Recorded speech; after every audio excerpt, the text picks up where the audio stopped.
Hello friends, welcome back to my channel. तो आज के इस वीडियो में मैं आपको एक्सप्लेन करने वाली हूँ 2015 में आई मूवी खामोशियाँ। तो चलिए विदाउट वेस्टिंग टाइम मूवी का एक्सप्लेनेशन स्टार्ट करते हैं। मूवी स्टार्ट होती है कबीर नाम के लड़के से जो एक राइटर है। कबीर को याद आ रहा था कि वो और उसकी गर्लफ्रेंड सिमरन काफी ज्यादा खुश थे। यहाँ पर हमें पता चलता है कि आज सिमरन की एंगेजमेंट थी और इससे कबीर काफी ज्यादा दुखी था।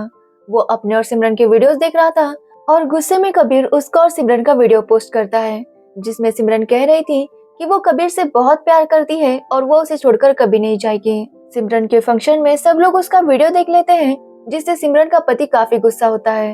वो कबीर के पास आता है और उसे बहुत पीटने लगता है। सिमरन उसे रोकती है क्योंकि वो कबीर से बात करना चाहती थी।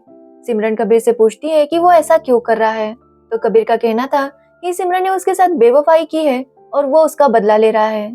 सिमरन कहती है कि उसने उसे यूं ही नहीं छोड़ा था।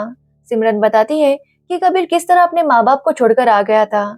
उसने अपनी बुक भी कंप्लीट नहीं की थी और सिमरन को वो कब से कह रहा था कि वो दोनों शादी करेंगे, लेकिन उसने शादी की नहीं। सिमरन कहती है कि कबीर ने अपनी जिंदगी में हर काम अधूरा किया है, अपने माँ बाप से रिश्ता तोड़ दिया, अपनी किताब पूरी नहीं की और ना ही उनके रिलेशन को पूरा किया, और सिमरन इस टाइप के आदमी के साथ नहीं रह सकती। ये सुनकर कबीर काफी हर्ट होता है और उसके समझ में आ गया था कि उसकी गलती क्या थी। इसलिए कबीर डिसाइड करता है कि वो अपनी बुक लिखेगा। इस बार वो अपने हर काम पूरे करेगा। जिसके बाद कबीर एक बुक लिखने के लिए कश्मीर जाता है। वहां पर जाने के बाद उसे लगता है कि उसने सिमरन के साथ गलत किया, इसलिए जो उनका वीडियो उसने पोस्ट किया था उसे डिलीट कर देता है। जिसके बाद कबीर एक गाँव में जाता है जहाँ पर उसे गुप्ता नाम का आदमी मिलता है। गुप्ता कबीर से कहता है कि यहाँ पर धागा बांधने के बाद हर मन्नत पूरी हो जाती है, इसलिए अगर कबीर को भी कुछ पूरा करना है तो वो यहाँ आकर धागा बांध सकता है। लेकिन कबीर को इस सब में विश्वास नहीं था, इसलिए वो वहाँ के एक गेस्ट हाउस में जाता है जहाँ पर एक मीरा नाम की लड़की थी। मीरा बताती है कि उनका गेस्ट हाउस पूरा खाली है, इसलिए कबीर को जो भी रूम पसंद हो वो उस रूम में रह सकता है।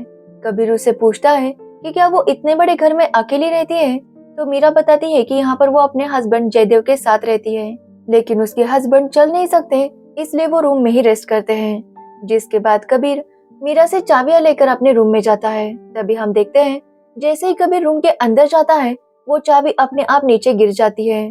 तभी वहाँ का दरवाजा भी खुल जाता है, लेकिन कबीर को लगता है कि शायद हवा की वजह से ये सब कुछ हो रहा होगा। जिसके बाद कबीर डिनर करने के लिए नीचे आता है तो वहाँ पर भी मीरा अकेली थी। यहाँ पर मीरा और कबीर के बीच थोड़ी बात होती है और कबीर को मीरा बहुत अच्छी लगी थी। वो बस मीरा को देखे जा रहा था, लेकिन मीरा कबीर से ज्यादा बात नहीं करती। कबीर बताता है कि वो यहाँ पर एक बुक लिखने आया है, तो मीरा उसे कहती है कि वो अच्छे से यहाँ पर रह सकता है। जिसके बाद मीरा का कहना था कि उसके हस्बैंड का दवाई का वक्त हो गया है, इसलिए वो वहाँ से चली जाती है। रात को सोने के बाद कबीर बस सपनों में भी मीरा को ही देख रहा था। उसे ऐसा लग रहा था कि मीरा उसके साथ आकर रोमांस करेगी, लेकिन तभी कबीर की आंखें खुलती है और वो बाहर जाने के लिए निकलता है। तभी वहाँ पर मीरा आती है और कबीर को ब्रेकफास्ट करने के लिए कहती है, लेकिन कबीर का कहना था कि वो बाहर जाकर ब्रेकफास्ट करेगा, लेकिन मीरा उसे ब्रेकफास्ट पैक करके देती है। तब कबीर उससे पूछता है कि वो यहाँ पर कहाँ घूम सकता है, तो मीरा उसे बताती है कि 1 किलोमीटर के बाद एक ड्राई फ्रूट्स की दुकान है, वहाँ से आगे जाकर एक मंदिर है, वहाँ पर वो जा सकता है। कबीर जब बाहर जाकर पूछता है तो वहाँ पर ड्राई फ्रूट्स की दुकान नहीं थी। उसे पता चलता है कि वो दुकान 1.5 साल पहले ही बंद हो चुकी है। जिसके बाद वो फिर से मीरा के पास आता है और उससे पूछता है कि वो लास्ट टाइम घर से बाहर कब गई थी, और इसका मीरा के पास कोई भी जवाब नहीं था, यानी कि 1.5 साल से मीरा इसी घर में थी। कबीर मीरा के बारे में और जानना चाहता था, लेकिन मीरा उसे कुछ भी बता नहीं रही थी। लेकिन कबीर समझ गया था कि मीरा भी उसे पसंद करने लगी है। कुछ दिन ऐसे ही बीत जाते हैं और वो दोनों एक दूसरे के करीब आने लगे थे, लेकिन तभी मीरा कबीर को रोकती है। कबीर जानता है कि कुछ तो है जो मीरा उससे छुपा रही है। वो चाहता है कि मीरा उसके साथ बाहर आए, लेकिन मीरा का कहना था कि वो इस घर से बाहर नहीं आ सकती। कबीर उसे कहता है कि वो उसे एक ऐसी जगह पर ले जाएगा जहाँ पर हर मन्नत पूरी होती है, लेकिन मीरा उसे रोक रही थी। लेकिन फिर भी कबीर नहीं रुकता और मीरा को अपने साथ कार में कहीं ले जा रहा था, लेकिन तभी उनके कार के सामने कुछ आ जाता है जिसकी वजह से उनका एक्सीडेंट होता है। तभी वहाँ पर पुलिस आती है और इंक्वायरी करने लगती है। मीरा बताती है कि रास्ते में एक बड़ा सा पत्थर था और उसी की वजह से उनका एक्सीडेंट हो गया। कबीर ये सुनकर काफी शॉक था क्योंकि मीरा वहाँ पर झूठ बोल रही थी। घर आने के बाद कबीर मीरा से पूछने लगता है कि उसने झूठ क्यों बोला, जबकि उसके सामने कोई आ गया था जिसकी वजह से उनका एक्सीडेंट हुआ था। लेकिन मीरा कहती है कि वो उसे हर सवाल का जवाब नहीं दे सकती। इस बात से कबीर काफी गुस्सा होता है और वो डिसाइड करता है कि वो यहाँ से कहीं चला जाएगा, क्योंकि बार बार पूछने के बाद भी मीरा उसे कुछ भी नहीं बता रही थी। लेकिन तभी कबीर को सिमरन की बात याद आती है कि कबीर अपना हर काम अधूरा छोड़ता है। इसलिए कबीर डिसाइड करता है कि वो यहीं रुकेगा और मीरा की मदद करेगा। जिसके बाद कबीर उसी गुप्ता नाम के आदमी से मिलने जाता है जो उसे पहली बार मिला था। वहाँ पर कबीर उसे बताता है कि उसके घर में काफी अजीब अजीब चीजें हो रही है, जिस पर गुप्ता कहता है कि उस घर में जरूर कोई आत्मा होगी। गुप्ता कहता है कि वो रात को उनके घर आएगा। जिसके बाद कबीर उसी गेस्ट हाउस जाता है और मीरा के साथ ड्रिंक करता है। कबीर ने मीरा के ड्रिंक में नींद की दवा डाली थी, जिसकी वजह से मीरा सो जाती है। मीरा के सो जाने के बाद वहाँ पर गुप्ता आता है और वहाँ पर तंत्र मंत्र करने लगता है। तभी वहाँ पर एक तितली आती है जो दिखने में बहुत ज्यादा खूबसूरत थी, लेकिन जैसे ही वो पास आती है वो एक भयानक रूप लेती है। ये देखकर कबीर काफी ज्यादा डर जाता है। साथ ही घर में अजीब अजीब सी आवाजें आ रही थी, जिससे गुप्ता के समझ में आ जाता है कि ये आत्मा किसकी है। गुप्ता बताता है कि ये आत्मा मीरा के हस्बैंड जयदेव की है, लेकिन कबीर को उसकी बातों पर यकीन नहीं था, क्योंकि मीरा ने तो कहा था कि उसके हस्बैंड हमेशा बेड रेस्ट पर रहते हैं। इसलिए कबीर को लग रहा था कि गुप्ता उससे झूठ बोल रहा है। इसलिए वो गुप्ता की बातों पर ध्यान नहीं देता। और अगले दिन जैसे ही मीरा को होश आता है, वो कबीर पर काफी गुस्सा होती है कि वो किसी आदमी को उनके घर पे लेकर आया था और ये सब कुछ कर रहा था। वो कबीर को वहां से जाने के लिए कहती है, जिसके बाद कबीर भी वहां से चला जाता है। लेकिन वो मीरा के लिए एक गाना लिखता है और वो गाना सुनकर मीरा काफी इमोशनल होती है। वो कबीर को किस करती है, जिसके बाद वो दोनों इंटीमेट होते हैं। जब कबीर अपने रूम से बाहर आता है तो उसे मीरा की चीख सुनाई देती है। वो देखता है तो वहां पर जयदेव की लाश पड़ी थी और उसे किसी ने चाकू मार दिया था। कबीर जब नजदीक जाकर देखता है तो उस चाकू में खून ही नहीं था। इससे कबीर समझ जाता है कि मीरा उससे झूठ बोल रही थी। वो मीरा से पूछने लगता है कि जयदेव की मौत के बारे में उसने उसे क्यों नहीं बताया। तो मीरा उसे सब कुछ सच बताने लगती है। एक्चुअली कुछ टाइम पहले मीरा मुंबई में रहा करती थी, लेकिन एक दिन उसका अपने मम्मी पापा के साथ झगड़ा हो गया और उसी झगड़े में वो ड्राइव करके कहीं जा रही थी। तभी उसकी गाड़ी के सामने एक लड़का आ गया और उसका एक्सीडेंट हो गया। उस लड़की की वहीं पर मौत हो गई थी और ये देखकर मीरा काफी ज्यादा डर जाती है। तभी मीरा को पता चलता है कि वो लड़का एमएलए का बेटा था। एक्चुअली वो कार मीरा के एक फ्रेंड की थी। पुलिस वाले उसके घर आए थे और वो मीरा को बताता है कि वो यहाँ से भाग जाए, नहीं तो उसे अरेस्ट कर लिया जाएगा। इसलिए मीरा मुंबई से भागकर कश्मीर आती है। यहाँ पर आने पर उसकी मुलाकात जयदेव से होती है। मीरा जयदेव से झूठ बोलती है कि वो यहाँ पर एक फ्रेंड की पार्टी में आई है, लेकिन मीरा की हालत देखकर जयदेव समझ जाता है कि मीरा जरूर किसी मुसीबत में है। इसलिए जयदेव मीरा को अपने घर पर लेकर जाता है। वो वहाँ पर मीरा को एक ड्रेस भी देता है और मीरा जाकर रेडी होती है। तभी जयदेव मीरा के लिए एक ड्रिंक बनाता है, जिसमें वो अपना थोड़ा सा खून भी डालता है।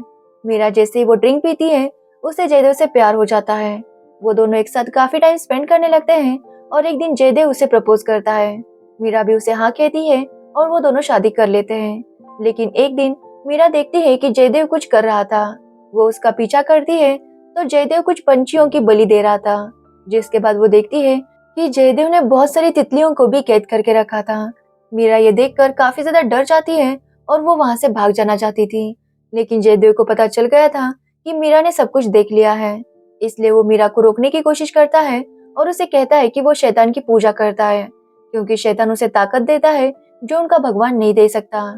यहाँ पर मीरा कहती है कि वो यहाँ से चली जाएगी, लेकिन जयदेव उसे धमकी देता है कि वो पुलिस को बता देगा कि मीरा यहाँ पर है।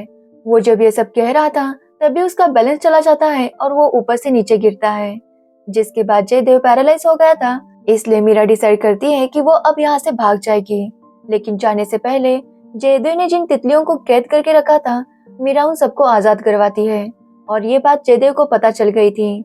जिसके बाद मीरा जब घर में आती है तो जयदेव की मौत हो चुकी थी, क्योंकि उसने बहुत सी स्लीपिंग पिल्स खा ली थी।